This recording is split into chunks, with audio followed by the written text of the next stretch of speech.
Child and old age care আশ্রমের chairman গ্রেপ্তার Milton সমাদ্দারের স্ত্রীকে জিজ্ঞাসাবাদের জন্য গোয়েন্দা কার্যালয়ে ডাকা হয়েছে বলে জানিয়েছেন ডিবি প্রধান মোহাম্মদ হারুনুর রশিদ। দুপুরে রাজধানীর মিন্টো রোডের নিজ কার্যালয়ে সাংবাদিকদের প্রশ্নের জবাবে তিনি কথা জানান। হারুনুর রশিদ বলেন, মিল্টন সমাদ্দার রিমান্ডে আছেন। তার আশ্রমের বিভিন্ন অনিয়ম দুর্নীতির বিষয়ে মিল্টনের স্ত্রীকে আগামীকাল রোববার দুপুরে ডিবিতে ডাকা হয়েছে।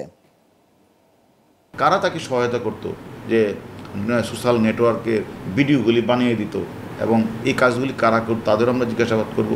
এবং সে কেন ডাক্তারের কাছে যেত না, সে একজন ডাক্তারকে নাকি এখানে নিয়ে গিয়েছিল একবার, ওই ডাক্তারকে আমরা তাকে ডেকেছি, আজকে তার সাথে কথা বলবো ওইখানে সে ডাক্তারকে নিয়ে সে কী করেছে। আজকে অলরেডি ডাক্তার ডাকিছি, কালকে তার ওয়াইফকে ডাকবো।